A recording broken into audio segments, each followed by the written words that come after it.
With her quirky appeal and impressive acting adaptability, petite 5'1" Patricia Arquette has become a big favourite with TV and movie audiences. From indie films to blockbusters and now her own TV show, she's done it all, even winning an Emmy. Born to hippie parents, Patricia's early years were spent living a peace-loving life in the mountains on a 1970s spiritual commune. At only 15, the free-spirited Patricia ran away from home to live with her elder sister and pursue acting, training with renowned drama coach Milton Katselis. At only 18, she landed her first film role in the teen pick Pretty Smart, but it wasn't until scoring a part in the Wes Craven horror flick Nightmare on Elm Street 3 a year later that others started to take notice. Having her son Enzo at 19 didn't slow down her acting career.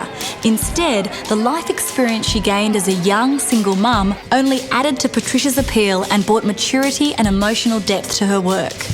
What I think is so great about Patricia is that she is very, very naturalistic, and she has a very sweet quality to her, but she's also got a street quality to her. So she really is one of the very, very few actresses who can play punky and hard and I don't care and, really edgy, but at the same time deliver a sweetness so that you really feel for her. I don't really know of any other actress who can really combine that. Patricia's rare on-screen combination of fragile vulnerability and honesty was now in demand. After impressive performances in a number of teen flicks and TV movies, legendary actor Sean Penn cast her in his directorial debut, 1991's The Indian Runner. But Patricia's breakout performance came in the 1993 Bonnie and Clyde-esque story True Romance, starring opposite Christian Slater. Her gutsy performance in the Quentin Tarantino penned script won over the indie crowd and off-screen the heart of Slater, the pair having a true romance of their own. A year later, she continued her indie reign, sharing the screen with Johnny Depp in Ed Wood. While there was no romance with Depp, she reportedly dated Matthew McConaughey around the same time. Shortly after, Patricia jumped at the chance to give comedy a crack and show her lighter side in Flirting with Disaster opposite Ben Stiller. For her, comedy is something that comes naturally. Growing up, there was a lot of comedy in our home. My dad did a lot of comedy, so I actually would like to go further with that. But it was darker roles in films like Lost Highway and The High-Low Country that came Arquette's way. And in the morgue-based thriller Night Watch with Ewan McGregor and Nick Nolte, it was fear, not fun, driving the action. For Patricia, it was the role's human element that attracted her to the part. I think she learns that she's in an imperfect relationship, and that's the way that love really is. And I think she learns how strong she was, which she never knew before. If you've never gone into battle, then you don't really know if you could survive battle. So I think she realizes a lot more about herself, of what her strengths are as a person. Patricia's unique blend of strength and vulnerability scored her a role in the supernatural thriller Stigmata, and despite its controversial depiction of the Catholic Church, it debuted at #1 at the box office, and for the first time Patricia was experiencing mainstream success. And again, it was Patricia's chameleon-like adaptability that won over workmates and audiences alike. Patricia was the first person that I thought of for the movie from the very, very beginning. And what we were looking for was somebody who was not a tragic figure, not a victim, not a why me kind of person. How could this happen to me? But a person who sort of grabs life by the throat and says, let's go get it. and sort of commits to whatever it is that she's in the moment. And I think that she just embodies that kind of youthful energy, quasi-reckless, I'm only 22, I'm only 23, I don't need to have all the answers, I don't want to know all the answers, I still need to sort of ask a bunch of questions, kind of attitude about life. At first, the spooky thriller's controversial religious undertones frightened Patricia, and she didn't even want to star in the film. I was freaked out by it, and I was like, oh my God, do you believe in God? And what is this saying? And I had worked with Rupert before, so we met and we talked about it, and he said, okay, let me hear all your questions about. There was a part of it I really liked, but then the part of it that I was very afraid of. So with a change of heart, Patricia started to embrace the spooky supernatural. Perhaps it was a sign of things to come. We had a few sort of specialists, you know, that they kind of introduced us to people who had been present and helped out with exorcisms, and some people who had studied different cultures and voodoo and kind of all different sort of supernatural experiences, and it was pretty interesting, kind of scary. Capping off her increased success in the film world, Patricia married boyfriend Nicolas Cage in 1995. The pair actually met years earlier in an LA deli, where Cage reportedly proposed to Patricia on the spot. She didn't believe him, and so sent him on a treasure hunt of near impossible missions to achieve before she'd even agree to a date. Determined, he succeeded, but after only a few dates, the romance fizzled.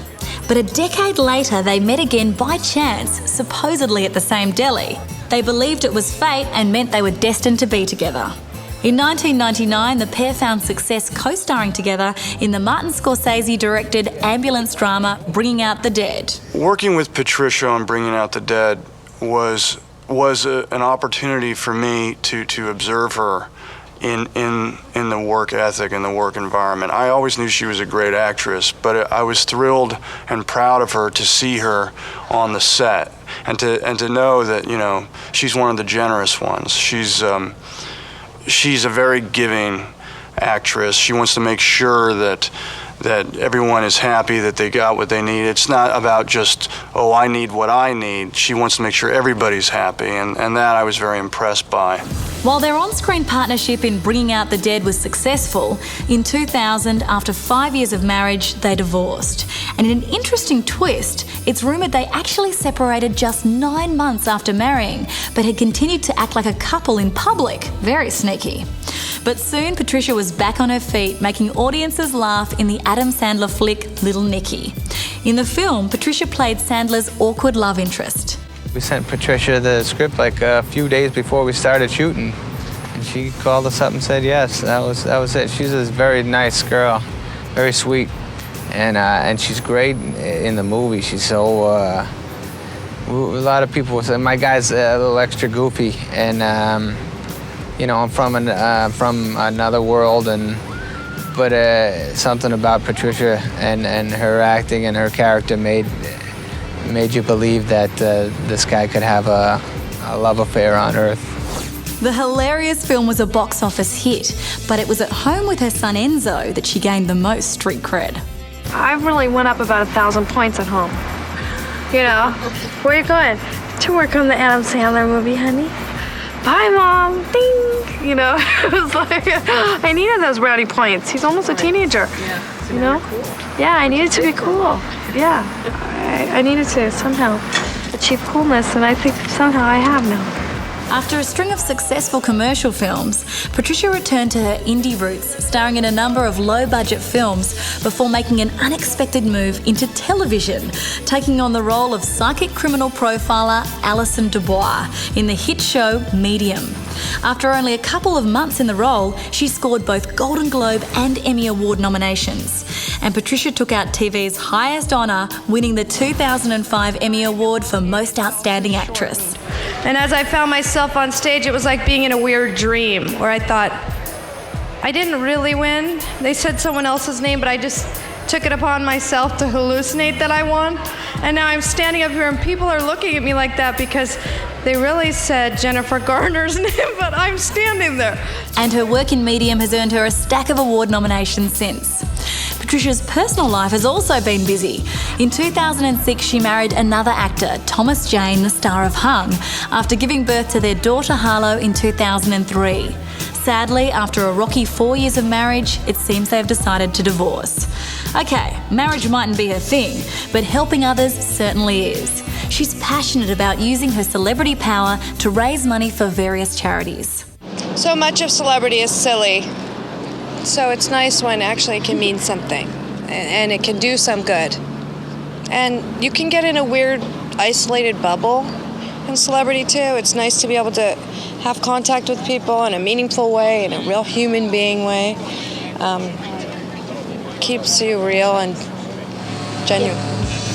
And that is what Patricia Arquette remains. a genuine and real actress whose appeal lies in her ability to connect with audiences and wow critics with her immense acting depth. Stay tuned to Star Picks for all of the movies you know and the actors you love. Broadcast in glorious high definition with 5.1 surround sound where available. For more of the best in entertainment news, check out your Movie Network channels. It's all together better, on screen and at mnc.tv.